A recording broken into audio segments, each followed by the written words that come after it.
안녕하세요. 시온성교회 주일학교를 담당하고 있는 김민재 목사입니다.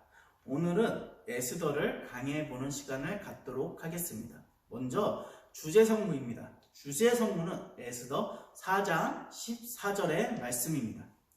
이때에 내가 만일 잠잠하여 말이 없으면 유대인은 다른 데로 말미암아 노임과 구원을 얻으려니와 너와 내 아버지 집은 멸망하리라. 내가 왕후의 자리를 얻은 것이 이때를 위함이 아닌지 누가 알겠느냐 하되.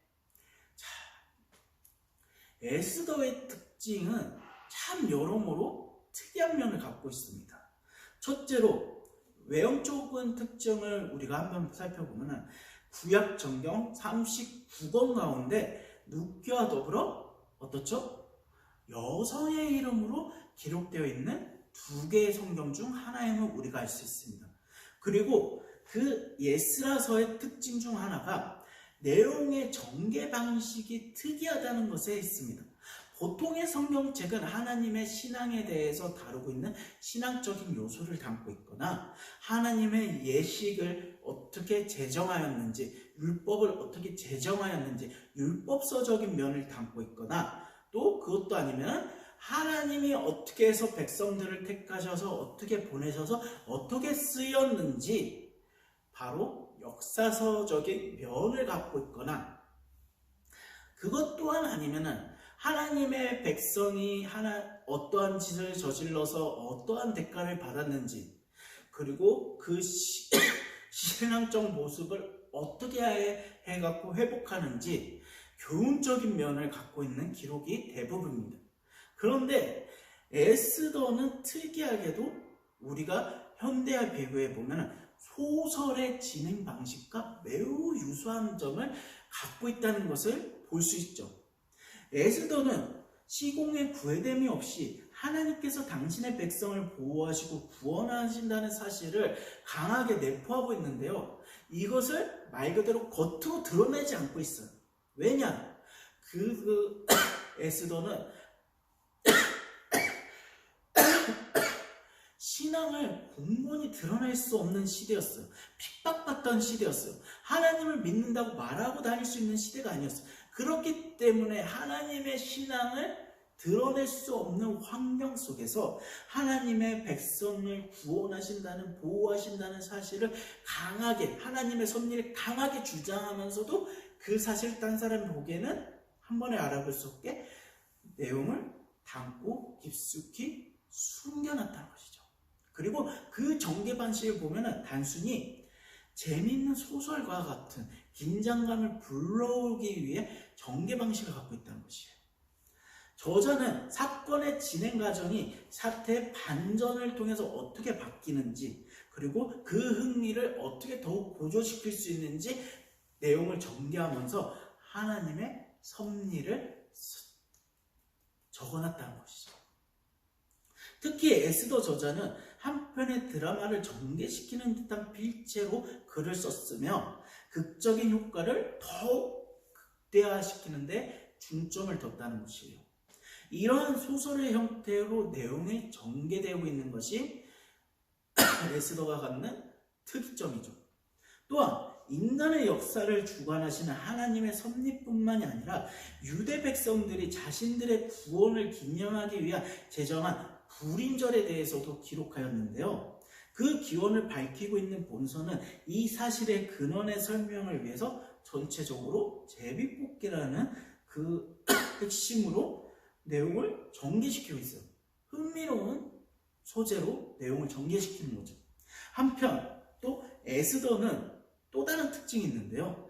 하나님의 이름이나 여호와의 실존에 대한 문제가 한 번도 언급되지 않다.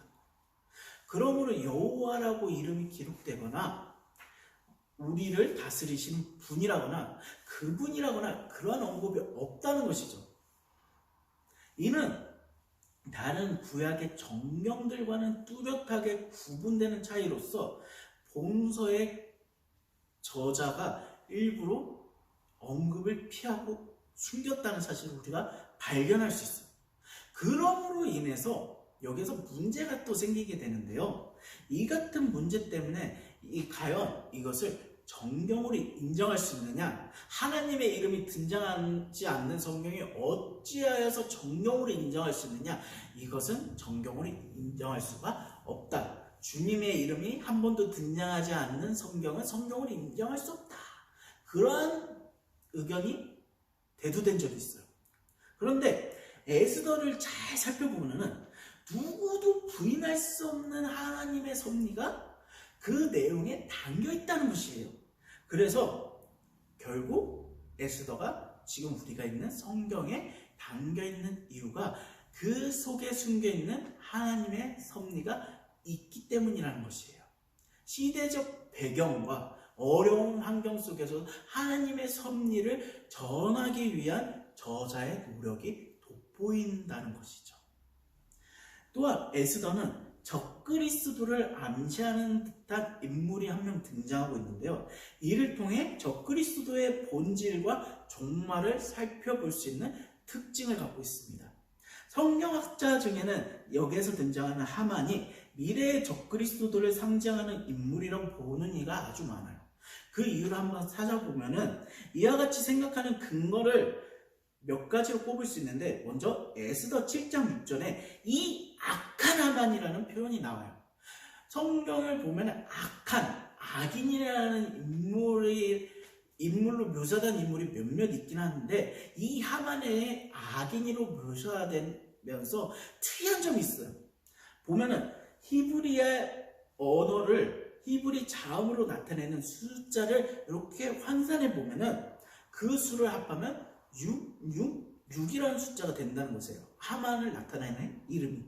자, 이는 곧 짐승 또는 적그리스도를 나타내는 숫자이며, 그렇기 때문에 하만이 적그리스도를 암시하는 인물 중 하나라고 주장하고 있어요.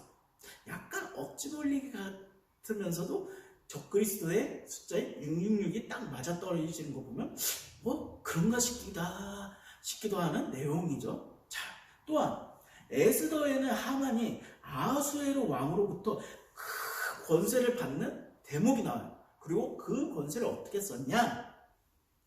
받은 권세를 올바른 곳에 사용한 것이 아니라 그 자기의 욕심을 채우는데 교묘하게 사용되는 것을 볼 수가 있는데요.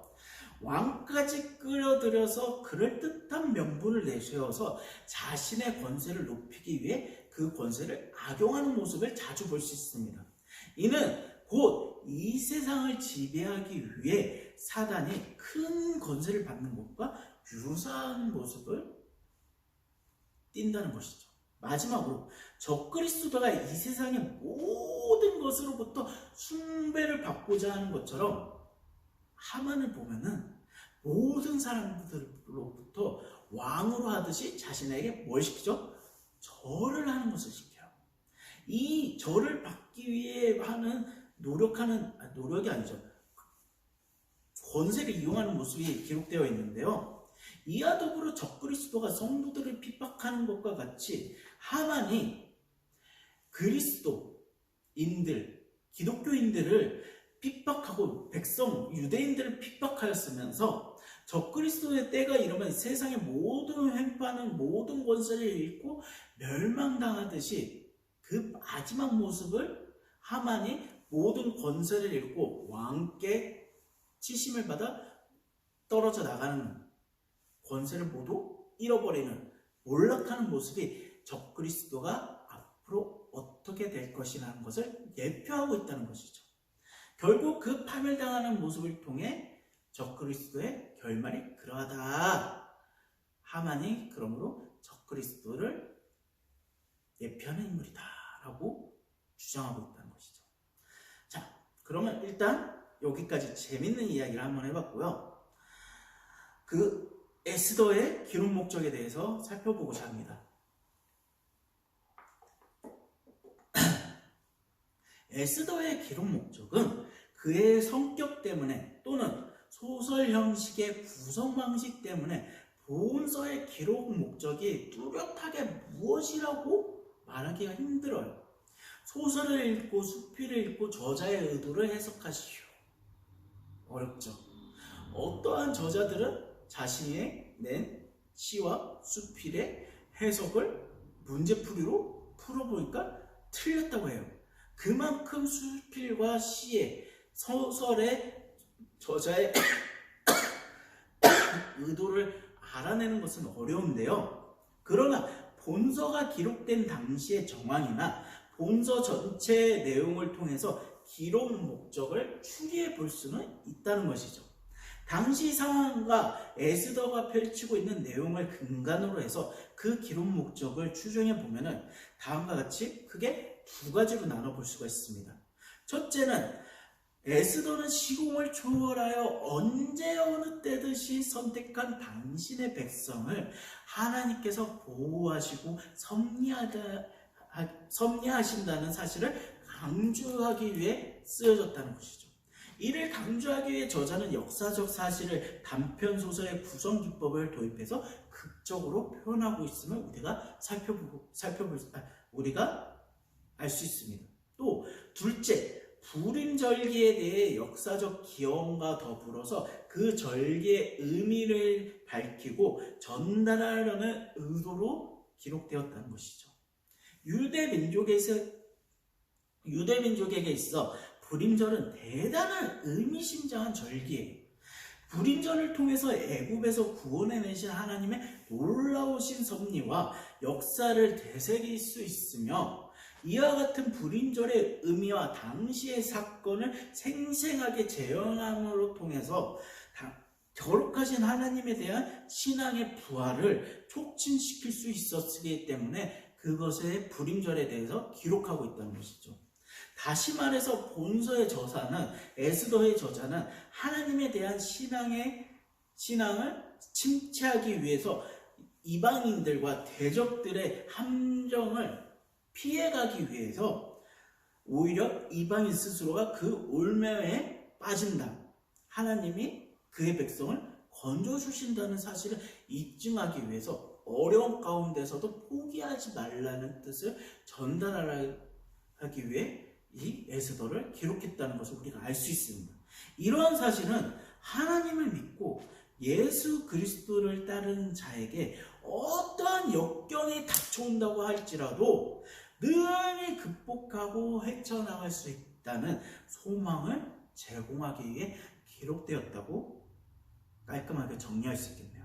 자, 이때까지 성경 말씀 중에는 소설 형식으로 전개되는 특별한 면모를 보이는 에스더가 그럼에도 불구하고 그 속에 하나님의 섭리가 깊이 스며들어 있다는 것을 우리가 알아야 할 점입니다. 그리고 이러한 어려운 상황 속에서도 소설 같은 형식으로 기록할 수밖에 없는 그러한 상황 속에서도 그분의 이름이나 예식의 순서조차도 기록으로 남겨줄 수 없는 어려운 상황 속에서도 에스더의 저자가 어떻게 하나님의 섭리를 전하고자 하는지 살펴보면서 에스더를 읽는 것이 그냥 소설같이 읽는 것보다 더 우리의 마음에 와닿을 수 있다는 것이죠. 그러므로 에스더의 저자의 의도를 한번 살펴보면서 소설 저자의 의도를 공부해보면서 에스더를 읽어보면 좋겠네요. 이것으로 에스더의 강해를 마치도록 하겠습니다. 감사합니다.